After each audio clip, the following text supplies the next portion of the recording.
Salam kemenangan. Hari ini kita mau bicara tentang Roh Kudus. Karena tahun ini adalah tahun manifestasi Roh Kudus. Saya percaya Roh Kudus sangat ingin untuk menerpa kita. Sangat ingin untuk menyatu dengan kita. Tapi ada banyak orang yang tidak pernah memperhatikan keberadaannya. Banyak orang yang berpikir dia hanya semacam penolong. Padahal dia pribadi Allah sendiri, pribadi Tuhan sendiri yang sangat dekat dengan kita. Mari kita baca ayatnya. Di dalam Yesaya 59 ayat 21.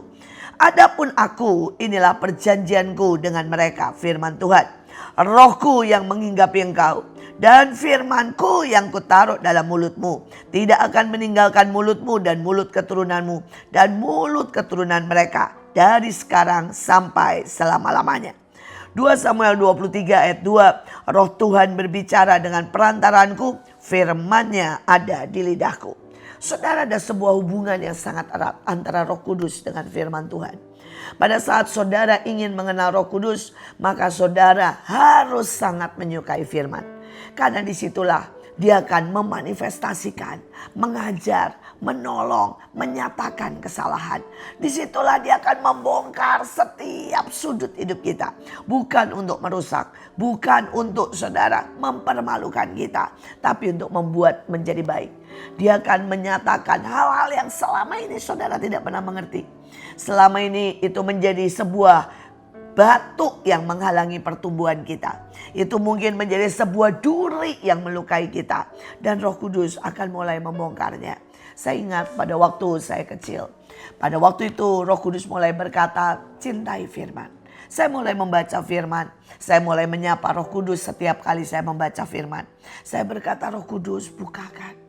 Aku mau belajar, aku mau mengerti, aku mau buka. Supaya seluruh kehidupanku ini menjadi kitab yang terbuka. Menjadi penuh dengan kemuliaan. Dan saudara, itu yang pertama kali Roh Kudus bukakan adalah tentang batu-batu di dalam hati saya. Ada sebuah firman Tuhan yang berkata, ada banyak tanah yang seperti berbatu-batu. Pada waktu dikasih firman, langsung bertumbuh. Tapi tidak bisa berakar. Karena apa? Berbatu-batu. Dan pada waktu matahari mulai bersinar, maka itu menjadi layu. Dan dia tidak pernah berbuah. Dan Tuhan mulai tunjukkan batu dalam hidup saya. Saudara, ketika saya kecil, saya melihat bagaimana ayah dan ibu saya berantem setiap hari. Karena seringkali kita punya masalah dengan keuangan. Ayah saya jatuh bangun dengan perempuan sebelum dia menjadi hamba Tuhan. Saudara, dan itu menjadi batu dalam hidup saya. Saudara, batu yang pertama, saya berkata saya tidak mau miskin. Dan apapun yang terjadi, saya harus menjadi sangat kaya. Saudara, tanpa saya sadari batu pertama saya adalah apapun saya hitung dengan uang. Apapun yang saya cari adalah uang.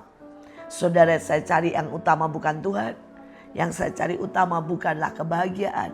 Saya cari yang utama bukan saudara kebenaran. Tapi yang saya cari pertama adalah uang. Saudara, itu membuat menjadi batu yang banyak sekali menghalangi cinta saya kepada Tuhan. Apapun firman tentang mengejar Tuhan, tanpa sadar begitu mudah layu. Karena apa? Hati saya dinilai, ditekan, dan diisi oleh yang namanya uang atau mamon. Saudara, tapi ada batu yang lain yang Tuhan mulai singkapkan. Saudara, adalah batu untuk membenci saudara, semua orang. Saudara, entah bagaimana tiba-tiba ada sebuah perasaan bahwa saya tidak boleh bergantung sama siapapun. Saya tidak boleh percaya sama siapapun. Dan saya mau berjalan sendiri, sukses sendiri, hebat sendiri, berhasil sendiri. Saudara, itu menghasilkan sebuah tokoh hati yang keras. Yang tidak pernah mau untuk menerima pertolongan. Menjadi begitu sombong, saudara. Menjadi begitu, saudara, yang merendahkan orang lain. Dan itu membuat sebuah platform yang saya menolak Roh Kudus. Menolak Tuhan, menolak cinta, menolak kebaikan. Menolak kerendahan hati, menolak pengajaran. Saya bersyukur Tuhan membongkar itu. Ketika saya sangat muda. Saudara, mungkin itu baru sekitar umur 10 tahun. Dan Roh Kudus membongkar itu. Dan membuat saya berkata, Tuhan tolongi. Bebaskan saya dari batu-batu ini. Biarkan saya melihat Engkau, melihat manusia, melihat pengajaranmu dengan cara yang berbeda. Saudara, dan sejak hari itu setiap kali saya membaca firman mulai sebuah kebenaran itu masuk dalam hati saya.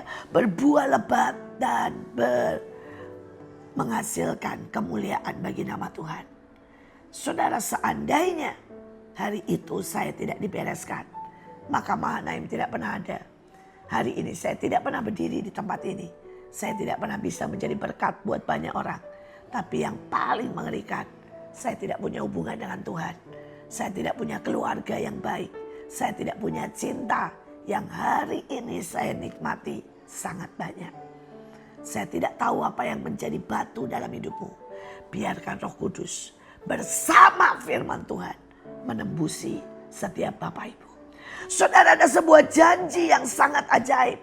Rohku menghinggapi engkau dan kutaruh di dalam mulutmu. Saudara, biarkan Roh Kudus menghinggapi, mengerami.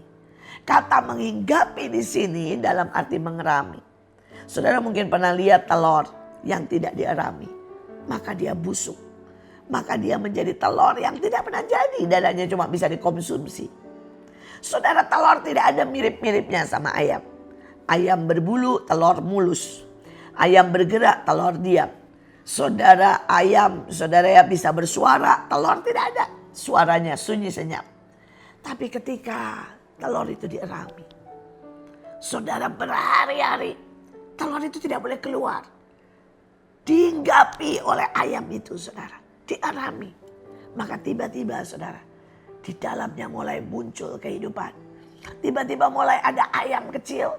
Dan ayam kecil ini mulai, saudara ya, menerobos keluar, memecahkan setiap cangkang. Dan keluarlah ayam yang persis sama dengan ibunya. Tetapi dalam bentuk yang mungil dan dalam bentuk yang kecil.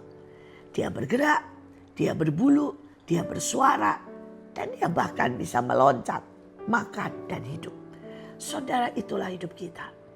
Hari-hari ini saya tidak tahu kematian apa yang ada dalam hidupmu. Hari-hari ini saya tidak tahu, saudara, apa yang membuat engkau beku, tidak bergerak, diam, tidak ada suara. Tidak terdengar pujian, tidak terdengar kehidupan, tidak terdengar ucapan syukur. Biarkan sekali lagi Roh Kudus mengerami kita. Berkatalah Roh Kudus, hinggaplah. Roh Kudus, peluk aku. Roh Kudus, sapa, teriak. Mari jadi ibu, jadi bapak yang benar-benar menghangatkan hati kami. Maka pada waktu Roh Kudus mulai dibiarkan memeluk kita, mengerami kita, menghinggapi kita. Saudara mulai kejar dengan baca firman. Saudara kadang-kadang sudah berkata, ini cerita yang sama. Ya, cerita yang sama.